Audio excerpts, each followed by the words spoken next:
Ya, Assalamualaikum warahmatullahi wabarakatuh. Semangat pagi, semangat siang, semangat sore, dan semangat malam. Pada kesempatan kali ini saya ingin berbagi kepada sahabat-sahabat sekalian terkait tentang satu dari 8 indikator D1 dari raport pendidikan yang dipilih guru dalam perencanaan pengelolaan kinerja guru. Nah, pada tahapan kedua, yaitu di mana kita membuat persiapan untuk pelaksanaan observasi. Nah, tentunya ini menjadi perhatian bagi guru ya untuk didalami setiap indikator yang dipilih, karena eh, kelanjutan dari pengolahan kinerja yang direncanakan salah satunya yaitu melalui indikator yang dipilih yang akan mempengaruhi praktik pembelajaran. Oke, next sahabat-sahabat sekalian, pada konten sebelumnya juga telah saya buat video tentang bagaimana panduan dan contoh penerapan indikator disiplin positif dan keteraturan suasana kelas. Bisa sahabat-sahabat dapatkan di deskripsi video ini. Nah, kali ini saya akan membahas tentang ekspektasi pada peserta didik. Oke, next kita lanjut ya. Ya, ekspektasi pada peserta didik ini adalah upaya ya mengkomunikasikan ekspektasi yang tinggi kepada semua dan setiap peserta didik untuk menumbuhkan motivasi belajar intrinsik. Ya, ekspektasi pada peserta didik ini adalah harapan Bapak Ibu ya, atau target yang diinginkan oleh pendidik untuk institusi pendidik terhadap perilaku, pencapaian, atau perkembangan peserta didik. Nah, sahabat-sahabat sekalian, ya, yang dimaksud dengan ekspektasi kepada peserta didik ini dapat berupa harapan terhadap kemampuan akademik, misalnya kemampuan sosial atau perilaku tertentu yang diharapkan murid tunjukkan selama proses pembelajaran. Oke. Sederhananya seperti ini, guru dapat mencapai hal ini dengan menjelaskan tujuan pembelajaran secara jelas, membangkitkan minat belajar melalui metode yang menarik, memberikan penghargaan atas prestasi siswa, menciptakan lingkungan kelas yang positif, dan mengajak siswa berpartisipasi aktif dalam pembelajaran. Oke, kita langsung aja melihat ya.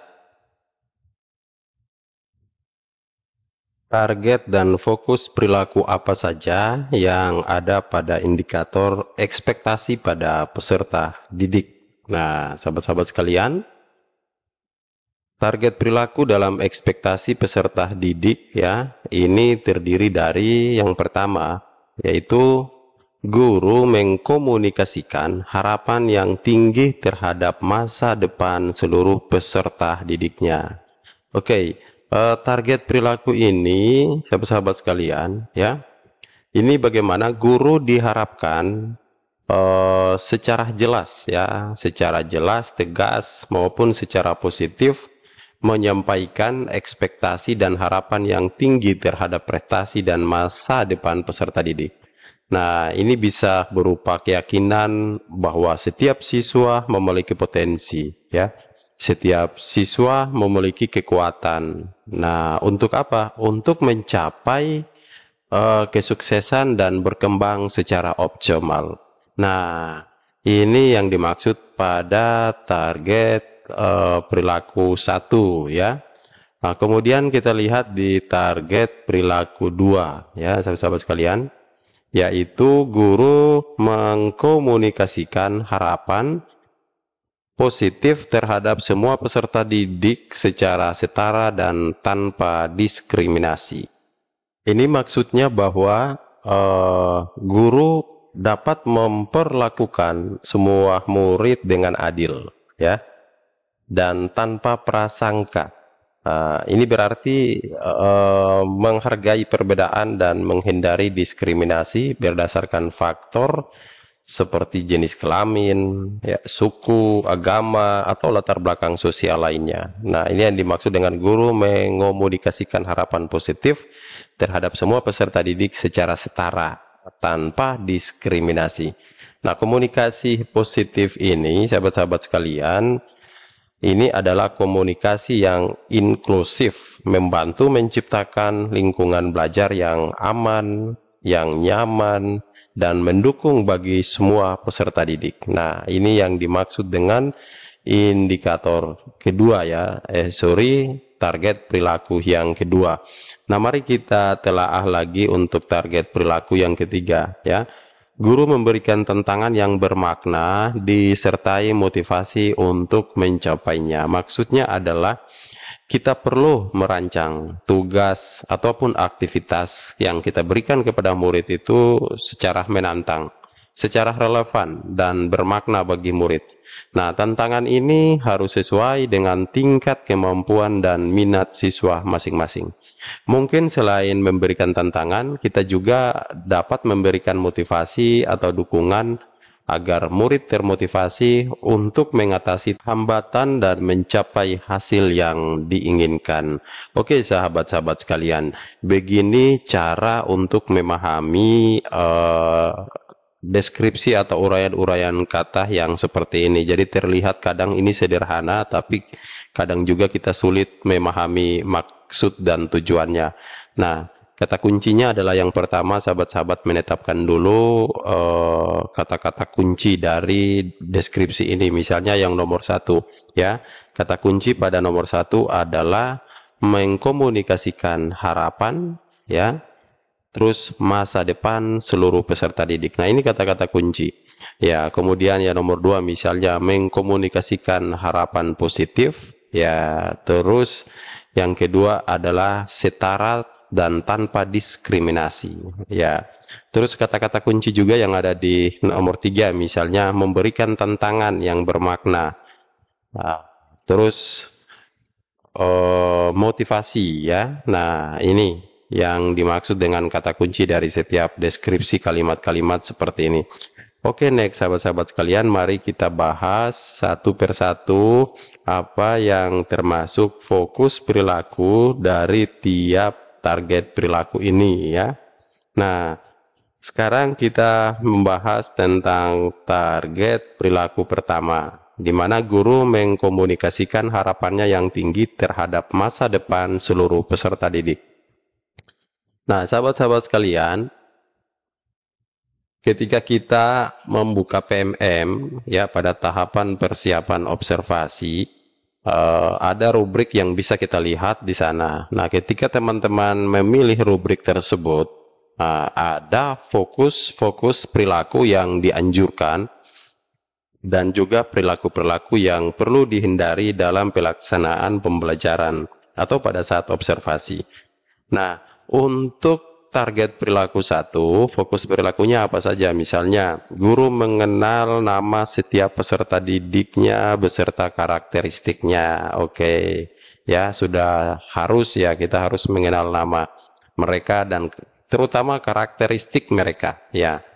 Nah, dari yang dianjurkan ini diharapkan kita tidak melakukan tindakan ini. Guru menyebutkan perilaku-perilaku negatif peserta didiknya. Nah, oke, ini adalah langkah untuk mencapai target perilaku tadi. Ini berupa tawaran aja ya dari PMM yang saya copy paste ke sini untuk ditampilkan.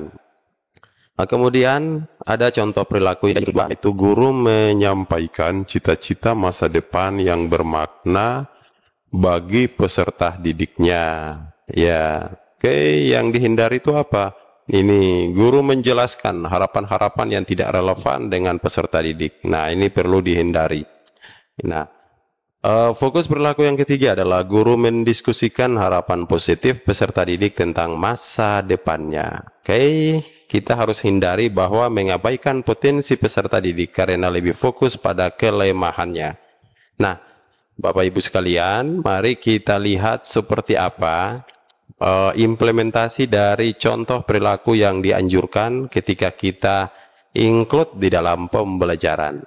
Oke, ini masih fokus ke target perilaku 1. Nah, fokus yang 1, guru mengenal nama setiap peserta didik ya, peserta didik beserta karakteristiknya. Oke. Bagaimana cara menerapkannya di dalam kelas? Nah, misalnya guru dapat membuat catatan tentang karakteristik unik setiap siswa, seperti kekuatan akademisi, minat khusus, atau tantangan yang mereka hadapi. Ya, perlu ada catatan ini, perlu ada format yang boleh secara bebas kita buat yang memuat tentang kekuatan akademisi, minat khusus, atau tantangan-tantangan yang mereka hadapi. Dan tentunya guru juga harus mengenal nama setiap peserta didiknya. Oke, kalau itu tidak kaget lagi ya, semuanya pasti udah kenal semua murid di dalam kelasnya berdasarkan nama. Nah, ini tinggal kuatkan ini aja, bagaimana kita bisa mengenal lebih dekat lagi karakteristik mereka. Oke, next yang kedua, guru menyampaikan cita-cita masa depan yang bermakna bagi peserta didik. Cita-cita masa depan yang bermakna bagi peserta didik ini maksudnya ketika kita terapkan dalam pembelajaran bisa seperti ini. Guru dapat membagikan cerita inspiratif ya tentang orang-orang yang berhasil mencapai cita-cita mereka. Nah, misalnya cerita orang sukses ya, cerita tokoh-tokoh yang telah sukses, ini bisa menjadi inspirasi bagi peserta didik kita.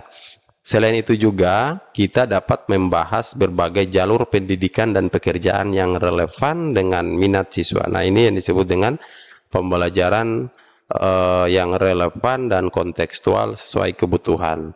Ya, oke, yang ketiga, Bapak Ibu sekalian, fokus perilaku mendiskusikan harapan positif peserta didik tentang masa depan mereka.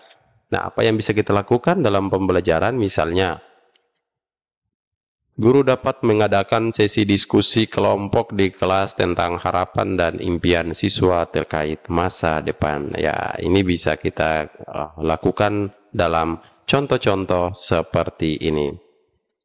Ya, next yang kedua ya, kita bahas tentang fokus perilaku kedua, yaitu mengkomunikasikan harapan positif terhadap semua peserta didik secara setara dan tanpa diskriminasi. Nah, di dalam PMM juga sudah ada ini Bapak Ibu ya, 3 perilaku yang dianjurkan ya, atau yang kita sering sebut dengan fokus perilaku.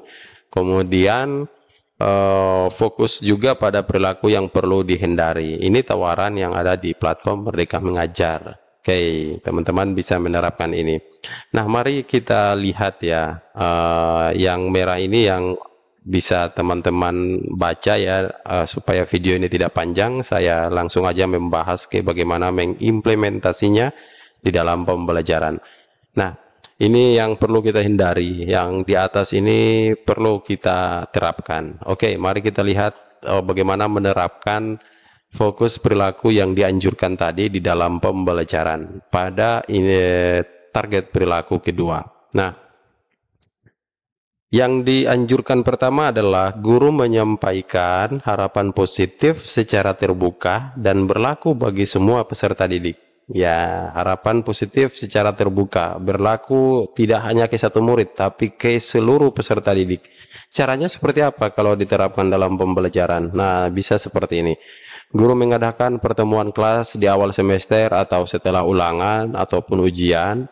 Pertemuan ini guru berbicara tentang potensi dan kesempatan yang ada di depan siswa. Nah, penekanannya bahwa setiap siswa memiliki kemampuan untuk mencapai tujuan dan harapan positif berlaku. Nah, ini yang bisa dipraktikkan di dalam pembelajaran Bapak Ibu sekalian. Kemudian pada fokus perilaku kedua yang dianjurkan, guru memberikan dukungan tambahan pada peserta didik yang sudah berusaha meski belum berhasil. Ya, oke. Kita sering ketemu murid-murid seperti ini. Langkahnya seperti apa? Langkahnya ketika siswa menghadapi kesulitan dalam memahami materi atau mencapai target tertentu, guru dapat memberikan waktu tambahan untuk belajar, mengadakan sesi bimbingan, atau memberikan tugas tambahan.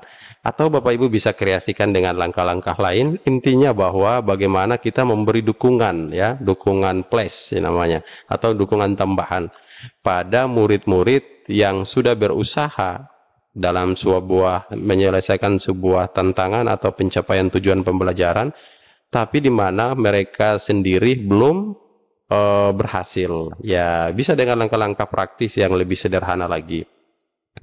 Nah, Bapak Ibu sekalian, pada fokus perilaku ketiga dari target perilaku 2 ini, disarankan juga kita bisa menampilkan perilaku ini, yaitu menyebutkan peserta didik meski peserta didik sendiri tidak menyadarinya. Ya, menyebutkan apa? Potensi. Ya, kadang murid-murid kita tidak menyadari bahwa mereka punya potensi-potensi khusus yang tersembunyi yang bisa kita tumbuh kembangkan. Nah, ini selaras dengan filosofi pendidikan ya yang dibawa oleh Ki Hajar Dewantara, di mana pendidikan itu adalah sebuah proses menumbuh kembangkan minat, bakat, atau kodrat yang ada pada diri anak, sehingga kelak mereka bisa menjadi generasi-generasi yang mandiri, manusia-manusia yang mandiri dan bermanfaat untuk dirinya dan bermanfaat untuk orang sekitar.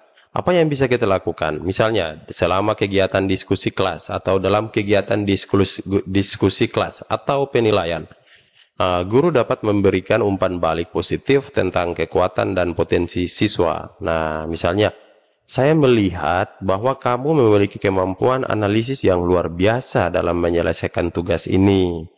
Ya, nah ini bagaimana kita menyampaikan bahwa ada sesuatu kemampuan yang ada pada diri anak dalam bentuk potensi yang kadang dia tidak menyadari.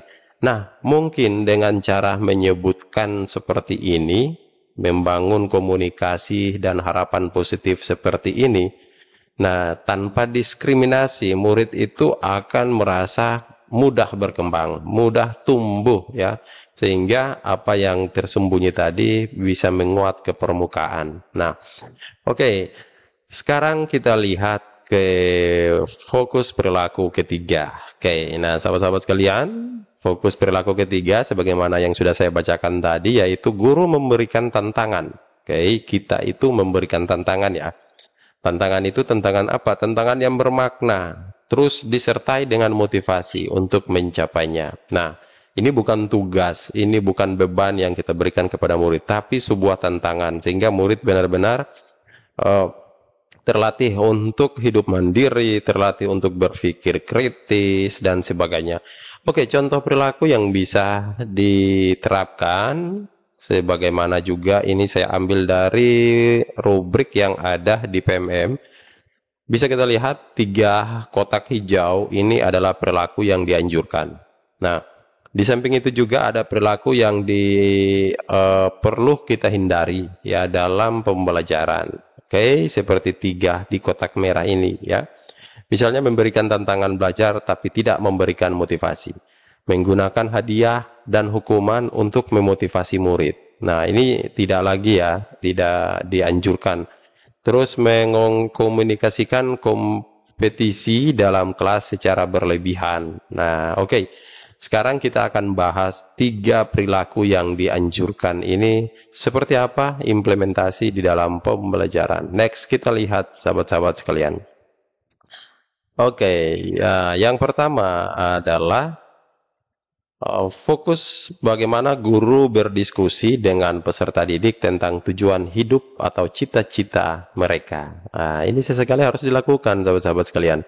Ya, seperti apa langkah-langkahnya? Siswa terlambat mengumpulkan tugas misalnya. Nah, guru bisa mengajak siswa tersebut untuk berbicara secara pribadi. Jadi, yang dilarang tadi ini ya, memberikan tantangan belajar tetapi tidak memberikan motivasi. Nah, sebaliknya yang ini, siswa terlambat mengumpulkan tugas tapi kita mengajak dia untuk berbicara secara pribadi. Nah, kita menjelaskan bahwa keterlambatan tugas melanggar kesepakatan kelas dan memiliki konsekuensi. Nah, kita gali lagi potensi diri apa yang ada pada diri dia yang bisa dipakai sebagai alat bantu atau kekuatan yang bisa dipakai atau potensi diri dia untuk menyelesaikan tugas itu. Nah, ini sudah banyak peran yang kita laksanakan di sini. Ada disiplin positif, kita sudah menerapkan coaching ya dengan murid, bagaimana murid bisa berkembang dengan kekuatan dirinya sendiri, tapi dalam pemantauan pemberian motivasi yang tidak henti-hentinya dari guru. Kemudian Bapak Ibu, pada fokus perilaku yang dianjurkan yang kedua yaitu menyediakan tantangan belajar yang relevan dengan pembelajaran dan bermakna bagi peserta didik. Nah, pada fokus ini bisa kita terapkan misalnya seorang siswa berbicara di kelas tanpa izin. Guru memberikan peringatan dan mengingatkan tentang aturan berbicara.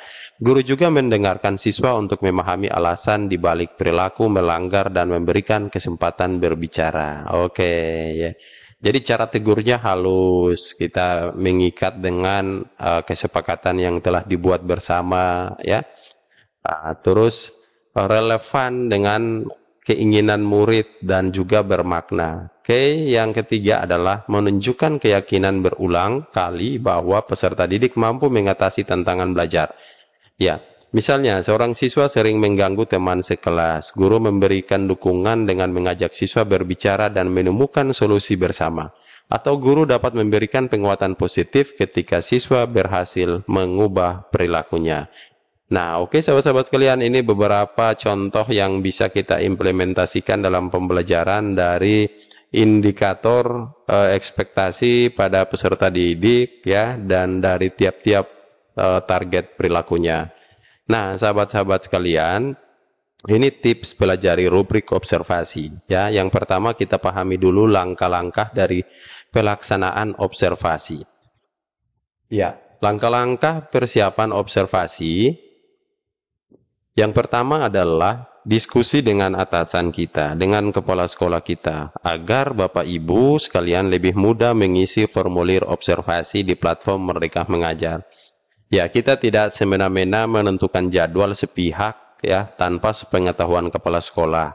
Itu artinya akan menyulitkan proses observasi nanti. Kenapa? Karena bisa jadi ada benturan tanggal, jam, dengan guru atau rekan kita yang lain. Jadi ini perlu dibangun. Yang kita bangun komunikasi dengan kepala sekolah tidak hanya sekedar untuk penjadwalan saja, tidak hanya sekedar untuk RPP saja atau modul ajar yang nanti akan kita sepakati bersama, tetapi juga bagaimana kita samakan persepsi, pemahaman terkait tentang target perilaku yang akan kita terapkan di dalam pembelajaran ini. Fokus perilakunya yang mana, kemudian bagaimana nanti proses penilaian terhadap target dan fokus perilaku yang telah saya lakukan. Ini untuk mencegah jangan sampai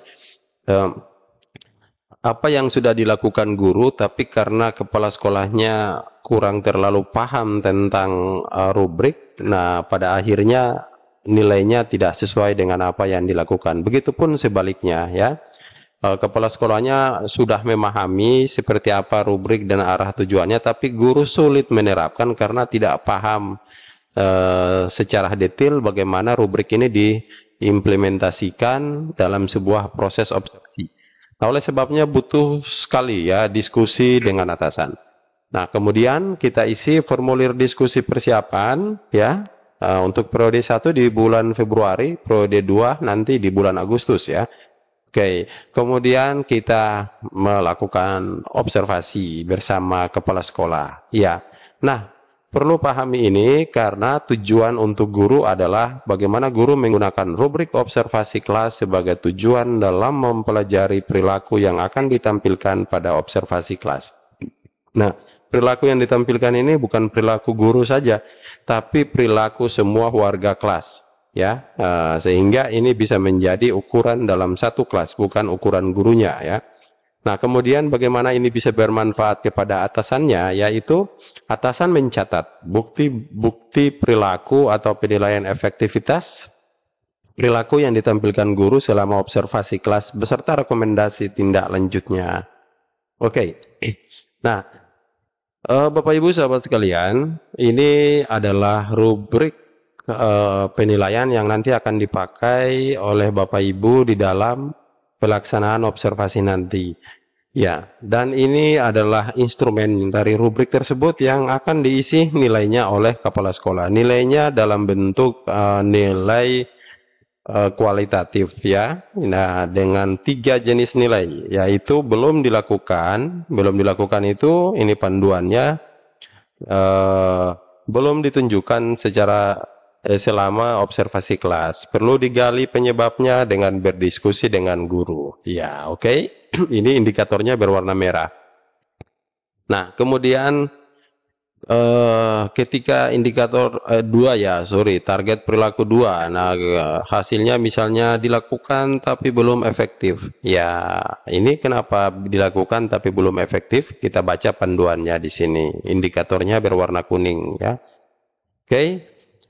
Dilakukan tapi belum mempengaruhi pembelajaran mencapai tujuan. Next, yang ketiga yaitu dilakukan dan efektif. Misalnya nilainya di sini, kita tinggal beri centang aja sini. Oke, ini panduannya. Sudah meningkatkan pembelajaran atau mencapai tujuan. Dan jangan lupa nanti ini dimasukkan catatannya. Nah, Bapak Ibu, rubrik ini di EPMM tersedia. Bapak Ibu bisa langsung mengisi pada saat observasi oleh kepala sekolah, atau kepala sekolah dapat mencetak dulu secara offline seperti ini, gambar ini ya formatnya. Terus diisi secara offline dan kemudian diinput kembali masuk ke PMM. Ya, terserah nanti menurut Bapak Ibu praktisnya yang mana. Intinya sama saja tujuannya. Silakan dipilih yang lebih praktis yang mana. Oke, ya terima kasih sudah mengikuti konten ini sampai selesai. Semoga ini terbantu dan menginspirasi sahabat-sahabat sekalian yang sedang melaksanakan atau persiapan untuk observasi kelas ya, dalam indikator ekspektasi pada peserta didik. Selamat berkarya, salam dan bahagia. Wassalamualaikum warahmatullahi wabarakatuh.